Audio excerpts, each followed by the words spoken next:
যোৰহাটৰ নৱালী উৰণীয়া সেতু জ্যেষ্ঠ নাগৰিক সন্মিলনৰ উদ্যোগত বিনামূলীয়া চিকিৎসা শিবিৰ প্ৰায় 125 গৰাকী ৰোগীৰ পঞ্জীয়ন যোৰহাট নগৰৰ নৱালী উৰণীয়া সেতু জ্যেষ্ঠ নাগৰিক সন্মিলনৰ উদ্যোগত আজি নৱালী উৰণ সেতুৰ তলতে এক বিনামূলীয়া চিকিৎসা শিবিৰ আয়োজন কৰে পুৱা 9:30 বজাতে আৰম্ভ হোৱা চিকিৎসা শিবিৰটিত আৰ্তজনৰ সুবিধাৰ্থে দিনজুৰি চলিব বুলি জানিবলৈ দিয়ে চিকিৎসা শিবিৰটোত উদ্বোধন কৰে যোৰহাট বিধানসভা সমষ্টিৰ বিধায়ক হিতেন্দ্ৰ নাথ গোস্বামীয়ে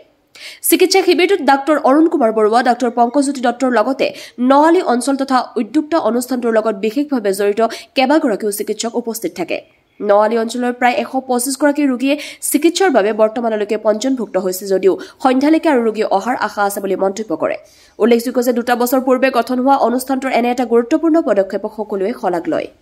যোৰহাটৰ পৰা ধ্ৰুৱজ্যোতি পাছনৰ ৰিপৰ্ট এএন লাইভ আমি নৱালী উৰণীয়া সেতু জ্যেষ্ঠ নাগৰিক সন্মিলনৰ তৰফৰ পৰা এই আমাৰ আজি বিনামূলীয়া চিকিৎসা শিবিৰটো আয়োজন কৰিছোঁ আৰু আজি আমি অতিশয় সুখী যে আমাৰ মাননীয় বিধায়ক মহোদয় আহি আমাৰ আজি এই অনুষ্ঠানটো মুকলি কৰিলেহি আৰু লগতে কেইবাজনো চিকিৎসক নাৰ্ছক আদি কৰি সকলোবিলাক আহিছে আৰু আমাৰ গোটেই সন্মিলনৰ সকলো সদস্যসকলৰ সহযোগত আজি এই কামটো আমি কৰিবলৈ আগবাঢ়িছোঁ আৰু এতিয়ালৈকে আমি গোটেই কাৰ্যসূচীটো ঠিকমতে পালন কৰি নিছোঁ আৰু যথেষ্ট সংখ্যক ৰোগী বুলিয়ে কৈছোঁ ৰোগীসকল আহিছে তেওঁলোকৰ বিভিন্ন চিকিৎসা আৰম্ভ কৰি আছে গতিকে মই সদুতলৈকৈ ধন্যবাদ জনাইছোঁ আৰু অনাগত দিনবিলাকতো আমি এনেকুৱা কাৰ্যসূচী ল'ম বুলি মনতে থিৰাং কৰি লৈছোঁ ধন্যবাদ দৰৱবোৰ আমাৰ বিনামূলীয়াকৈ দিয়া হৈছে সকলোকে এতিয়া সেইফালৰ পৰা আমি অত্যন্ত সুখী হৈছোঁ যে প্ৰত্যেককে আমি দৰৱ দিব পৰা হৈছোঁ এইটো আমাৰ আজি চিকিৎসা শিবিৰৰ প্ৰথম পদক্ষেপ চিকিৎসক কোন আছিলে চিকিৎসক কোন আছে ডক্টৰ অৰুণ কুমাৰ বৰুৱা ডাক্তৰ পংকজ্যোতি দত্ত আৰু নমস্কাৰ আমি নৱালী উৰণীয়া সেতু জ্যেষ্ঠ নাগৰিক সন্মিলন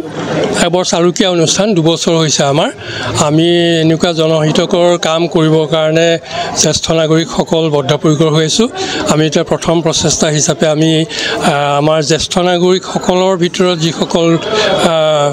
সাধাৰণতে ডাক্তৰৰ ওচৰলৈ যাব নোৱাৰে তেনেকুৱা মানুহক অৱস্থা বেয়া যিসকলৰ সেইসকল মানুহক আমি খবৰ খাতি কৰি পেলাই আজি শিবিৰলৈ আমন্ত্ৰণ জনাই আনিছোঁ এতিয়ালৈকে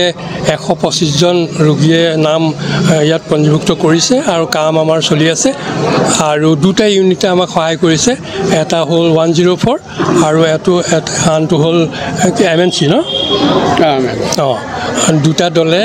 কাম কৰিছে আমাৰ 10:30 বজাৰ পৰা আৰম্ভ হৈছে আৰু এতিয়া খোৱাৰ সময় হ'ব তাৰপিছত ব্ৰেক দিব অলপমান তাৰপিছতে আমাৰ সন্ধ্যালৈকে এই শিবিৰ চলিব চিকিৎসক আছে ডক্টৰ অৰুণ কুমাৰ বৰুৱা ডক্টৰ পংকজ্যোতি দত্ত আৰু ডক্টৰ এজন পাহৰিছোঁ নামটো আৰু লগতে সহায় কৰিছে ডাক্তৰ অনন্ত নেওগ আমাৰ এক্স জইণ্ট ডিৰেক্টৰ আৰু সহায় কৰিছে ডক্টৰ প্ৰবন শইকীয়া তেখেতো এক্স জইণ্ট ডিৰেক্টৰ আৰু আমাৰ ডক্টৰ প্ৰদীপ দত্ত আমাৰ জ্যেষ্ঠ চিকিৎসক আমাৰ এই অঞ্চলৰ সকলোৱে জানে যোৰহাটৰ আৰু আমাৰ আৰু ডক্টৰ কোন আছিলে এইসকলে স্থানীয় ডক্টৰসকলেও ইয়াত সহযোগ কৰিছে দ্ৰুত ইণ্টাৰনেট দ্ৰুত সংযোগ এতিয়া এমনেট ফাইবাৰ ফাষ্টৰ সৈতে বাফাৰ নহয় স্পীড উৰণ নয়ন ইনফৰটেকৰ এমনেট ব্ৰডবেণ্ড ব্যৱহাৰ কৰক 3 মাহৰ ফ্ৰী ইনষ্টলেশ্যন পোৱা যায় মাত্ৰ 342ৰ পৰা